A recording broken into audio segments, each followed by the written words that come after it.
Hello दोस्तों, कैसे हैं आप लोग। तो चलिए स्टार्ट करते हैं। आज 5.2 का क्वेश्चन नंबर 3 का पहला बॉक्स वाला क्वेश्चन स्टार्ट करते हैं। बॉक्स वाले प्रश्न में बहुत से ऐसे बच्चे होते हैं जो कि परेशान हो जाते हैं बनाने में, कैसे बनाएंगे, बॉक्स दिया हुआ है। तो इसमें कुछ नहीं है। तो इसमें देखें, पहला पद इसमें 2 है। बॉक्स जो है ये कौन क्या है, ये दूसरा पद है, और ये क्या है, तीसरा पद। तो इसमें मुझे क्या दिया हुआ है, ए फर्स्ट पद मतलब पहला पद, ए बराबर कितना है 2। दूसरा पद मुझे ज्ञात करना है, नहीं दिया है, बॉक्स में भरना है, क्या निकालना है हमको। और तीसरा पद दिया है मतलब A3 दिया हुआ है, ये दिया हुआ है ना। तो A3 को हम क्या लिख सकते हैं, A3 बराबर कितना दिया है 26। तो A3 को हम क्या लिख सकते हैं, A3 को हम A+2D लिख सकते हैं बराबर 26। तो ए का मान मुझे दिया हुआ है 2 है, +2D बराबर 26 है। अब देखें 2D बराबर 26 माइनस 2।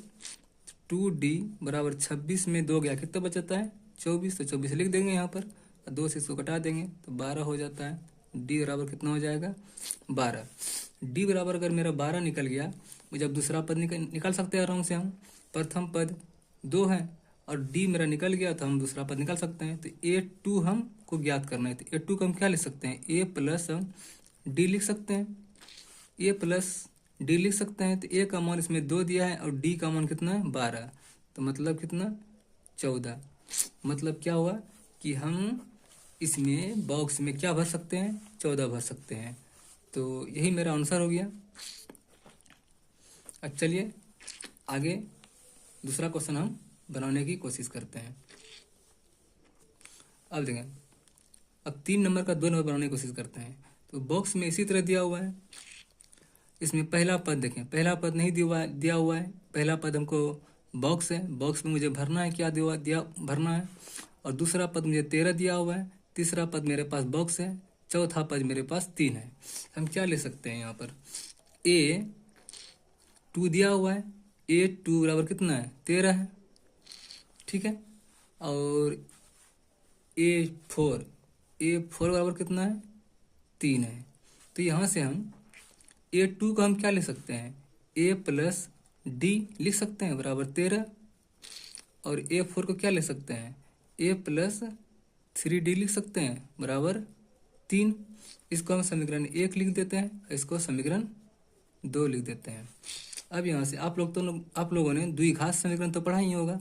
ये द्विघात समीकरण है, इसको आप हल कीजिए, A और D का मान ज्ञात कीजिए, आराम से आप इसको खाली बॉक्स को भर सकते हैं। तो A और D का मान चलिए ज्ञात करते हैं, लिखते हैं यहाँ पर समीकरण 1 और 2 से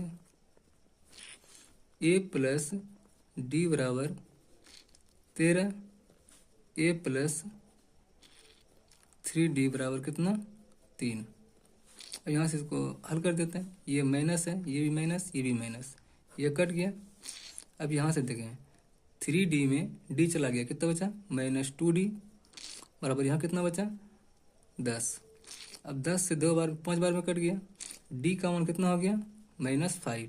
D का मान मेरे पास -5 अगर आ गया तो हम आराम से A का मान निकाल सकते हैं। अब D का मान किसी भी समीकरण में हम पुट कर सकते हैं।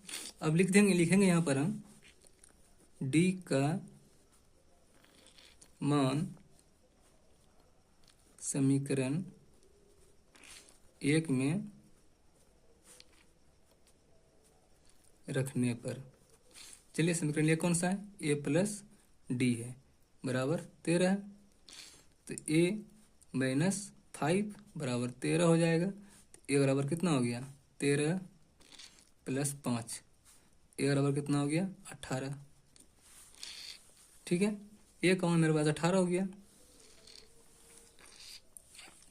अब देखिए A का मान मेरे पास 18 हो गया, तो हम D का मान मेरे पास कितना है 5 और A का मान कितना हो गया 18, ठीक है। तो अब यहाँ से हम प्रथम पद निकाल सकते हैं। प्रथम पद तो मेरा निकल नहीं गया, A बराबर 18 जो है प्रथम पद ही है, A का मान 18 निकल गया। अब मुझे क्या ज्ञात करना है, A3 मतलब तीसरा पद मुझे ज्ञात करना है। A3 को हम क्या ले सकते हैं, A+2D लिख सकते हैं। A का मान मेरे पास 18 है +2 और गुना D का मान कितना है -5। तो कितना हो जाएगा 18 - 10, कितना हो गया 8। मतलब पहला बॉक्स में कितना क्या भराएगा 18 भराएगा और दूसरा बॉक्स में कितना भराएगा 8। यही मेरा आंसर हो गया 18 8।